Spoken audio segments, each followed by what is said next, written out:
Get in the zone, AutoZone. Welcome to AutoZone. What are you working on today? Thinking about gas mileage. You know, changing your oil with a full synthetic oil like Castrol Edge can help your engine get more miles. Right now, you can get 5 quarts with an STP Extended Life Oil Filter for only $36.99. Get started on your next job today with the parts you need when you need them at AutoZone or AutoZone.com. Get in the zone, AutoZone. Restrictions apply. You never want to find yourself out on the water fishing without the essentials. So it's best to always pack a Columbia PFG Solar Stream Elite hoodie to protect against the sun. I mean, it provides great protection and it's really breathable so you don't get hot. That's a win-win. Columbia PFG has a lot of great gear. So before you head out on the water, head over to Columbia.com/PFG to shop their performance fishing gear. As you embark on this new journey of yours as a coordinator, you're probably confronting one of the most dramatic rules changes the league has seen. Are you excited by this, like some of your special teams coordinator brethren? And how much you anticipate this spring and summer having to introduce this to your new players? And do they have any idea what's coming with this new rule? Yeah, no, that's a great question. This game is ever evolving, and as a coordinator, there's an instance where you have to try and stay ahead of all the rule changes and find out what are all the intricacies of what those provide. And this obviously is going to be some foreign territory, but for everybody across the league. And I think the NFL has done a hell of a job in terms of taking out the speed and space of this play in terms of kickoff to keep guys healthier, which is a big deal. But ultimately bringing a play that was almost dissolving with all the touchbacks and the fair catches that you were seeing. So, it's exciting to see. It's exciting to game plan. It's exciting to kind of find the little nuances when it comes to that specific rule change. But when it comes down to it, I've always felt that every special teams play requires a certain level of effort, a certain level of technique, and a certain level of violence. So those will be the foundational pieces of that rule change, and then obviously figuring out what is our best foot forward in terms of attacking that. We'll do that this spring. I know it's only the first day. Has any player come up to you and asked you and say, "Can you explain this to me? Because I don't really understand it." Yeah, no, it's it's like I said, it's foreign territory to a lot of people, and they're just in passing. There's a lot of questions, and it's exciting when it comes down to it because it's so new, right? And your brain starts to go a million miles per hour because you're thinking of all the intricacies that go on in a specific play. But when it's so different, you have so many questions about it, right? And how your brain, whatever way it works, you start to think of like, okay, could this be the advantage? Could this be the advantage? Everybody has great ideas on it. So, it's exciting, but players have come up and, they've been simple questions, and to the best of my knowledge, I'm going to give them those answers. Thank you. Yep. Art Stapleton.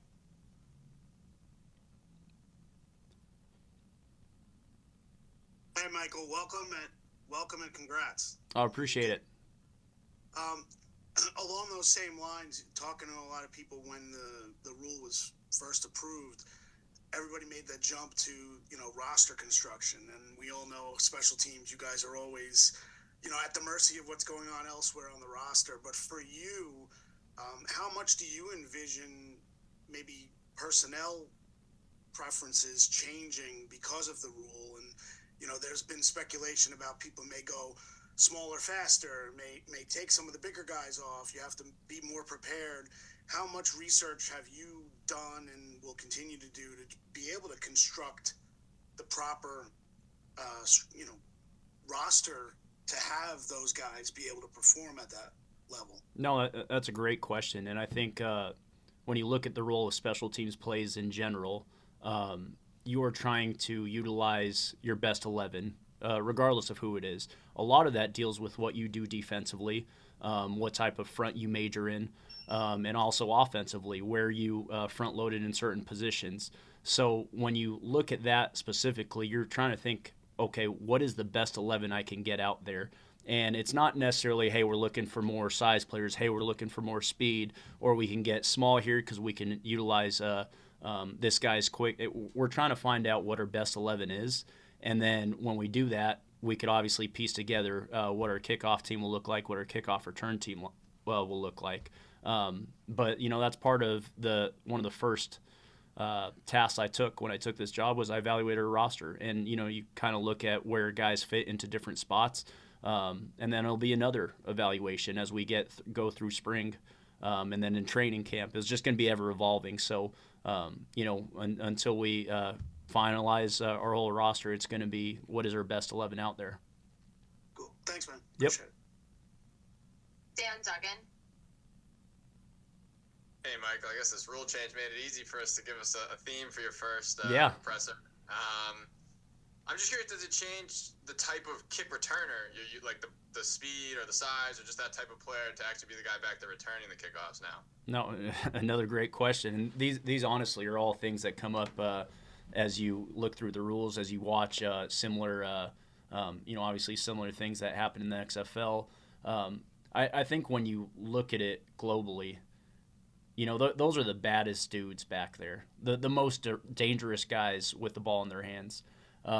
So there's a skill set that could be very productive for certain types of returners, and there's another skill set that could be more productive for other types of returners. Again, it goes back to who is your best 11, and your returners are definitely part of that conversation. And then I think that's how you evolve your scheme. It's got to feature those guys, whether it's a guy that hits at 1,000,000 miles per hour, whether it's a jitterbug type of guy that can make you miss. I think both have relevance with this new rule change. So it'll be exciting to see what we got. And you were talking about how it was new for players, but obviously you've never coached this. I mean, did you have to, what was your process? You reach out to people in the XFL, you study a lot of XFL typing. How did you get up to speed to be able to teach it to the players? Yeah, no question. The rules are very similar to the old XFL kickoff and kickoff return. So there was a huge emphasis in terms of studying that. I think, ultimately when you start to look at something new like that, you relate it back to what you know as well. And then you start to combine, okay, these are the similarities, these are the differences. Now, the rule is going to be different than the XFL. Obviously navigating through what those rule changes are going to be and still trying to figure out what is your base philosophy. I mean, those things are going to be ongoing. And then once you start to practice it, those are going to be new things that are going to come up, and you're going to be like, okay, this is a great way to do things, or I don't necessarily like the way this looks. Let's figure out how to do it that way. Thanks. Yep. Kim Jones. Hi, Michael. I'm Kim. It's nice to meet you. Hi, Kim. I'm just wondering if you've ever thought of being a teacher, because it sounds like that there's going to be a heavy emphasis on that part of this, that if it were status quo, everyone knows the deal. Now you're the expert in this new rule in terms of with your players, of course. That's so funny. My dad was a teacher, and my sister is a teacher. Now she's in administration, and I've always felt that coaching is synonymous with teaching. And that's one of the forefront of my pillars in terms of being able to get our players to understand certain things is I have to find a great teaching progression for them. So there are people in my family that have taught, and then I've always just, again, you're always trying to figure out what is the best way you can relay information to your players. And we deal with a variety of different learners, is trying to learn your learners, figure out what their strengths are, what their challenges are, and ultimately get them to compete at their greatest level. I appreciate that. Thank you. Brian Dunleavy.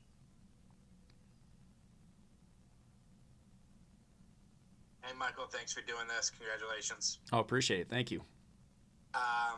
Two questions for you. One, you mentioned you evaluated the roster.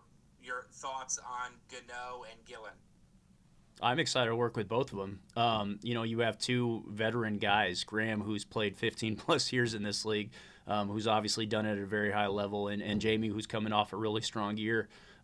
Both, I think, are elite in terms of NFL specialists. So I'm excited to work with them. I know they have a lot of talent, and it's going to be fun. And then your process on joining this job. I mean, obviously there's only 32 special teams coordinators, so I'm sure you wanted any of them. But having been in New York with the Jets, obviously I'm sure you know that there was a lot of talk about Brian Daboll being very hard on his assistant coaches. Was that something you welcomed? Was that something that gave you pause? How did you feel through the interview process about joining this staff? Honestly, I was a coordinator in college before, and then the opportunity to coordinate again was always going to be very exciting to me, especially at the pinnacle of our profession in the NFL. When I was with the Jets, my focus was totally on being the best assistant special teams coach that I could be.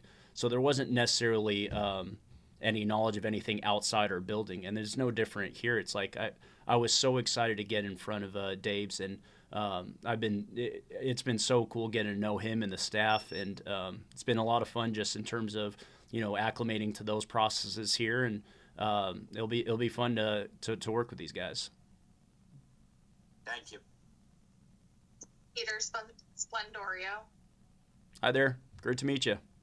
Hi, Michael. Yeah, Peter Splendorio with the Daily News. To kind of go build off of the evaluation piece, just what were sort of your impressions overall of these units coming in, and what do you think is the ceiling of these units? Yeah, no, so some of the things that I look for, when I look at a special teams players, are instincts, toughness, and football IQ. Those are three things that you kind of evaluate, whether it's different schemes or anything. You're trying to figure out. Again, it goes back to putting your personnel in the best situation for them to have success. So those are three things that I kind of look at, and you start to categorize players into two special teams categories. That to me is interior core players and outer core players. If you just look at like an interior punt, your guard, tackle, slots, and PP, and then your outer core players are your gunners, your speed guys. So when I evaluated this roster, it was kind of like deciphering where guys fit in that mold, and then you start to look at what are guys' strengths, what are guys' challenges, how do we improve that, and then also figure out what were the technique differences to where we can get guys acclimated to a new scheme, new techniques, and then ultimately be able to play at a high level. Thank you. Yep. We'll take two more. Patty Trina. Hi, Michael. How are you? I'm good. How are you? Very well, thank you. Nice to meet you. Great to meet you. Michael, you've been around in the college ranks. You spent a lot of time, of course, with the Jets, a couple of seasons there. Can you just talk a little bit about what you have learned throughout this journey to get to this point and how you're going to use that as your foundation now that you're at the next level? Yeah. No, it's so cool to be in this position. I'm truly grateful for the opportunity. But I understand an opportunity is not an outcome. And I think of obviously where my roots were in college to start and the road it took me to get to the NFL.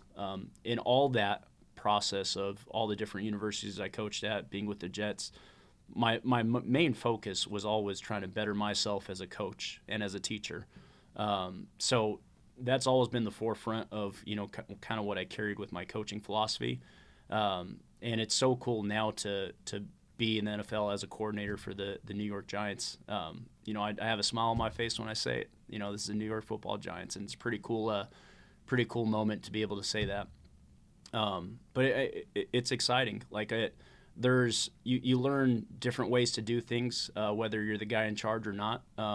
You learn, obviously what are the best moments of your teaching progression. Certain techniques that you really like. It's really a culmination of all those places that I've spent time at.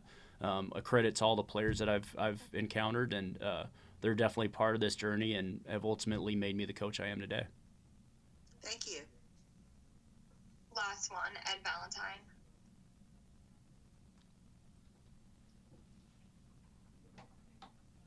Michael, how are you? I'm good. How are you? Good. You're obviously not on the field at this point. You're just introducing yourself to these players. What is your process with players at this point? You don't have your 11. What's your process with players? What are you trying to learn about them at this point? As you try to figure out who your guys are going to be. Yeah, no, it's a great question. This part of the year, you do have meetings. So you get the opportunity to teach your new schemes, your new techniques. And the way I run my meetings is very interactive. So I get to hear these guys talk, how they communicate things, because a lot of it deals with how they see the play, how they see the technique. And that, I think, is the forefront of how you teach everything once you get out to the grass. Before that, I want to know exactly what they're seeing. So it's going to be a lot of me learning how they learn. It's going to be me learning necessarily how they see certain schemes and certain techniques that I'm teaching them and what questions they have. So it'll be a good opportunity to get to know the personnel on our roster.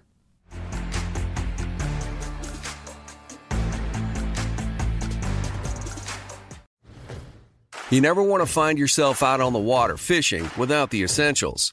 So it's best to always pack a Columbia PFG Solar Stream Elite hoodie to protect against the sun. I mean, it provides great protection and it's really breathable so you don't get hot. That's a win-win.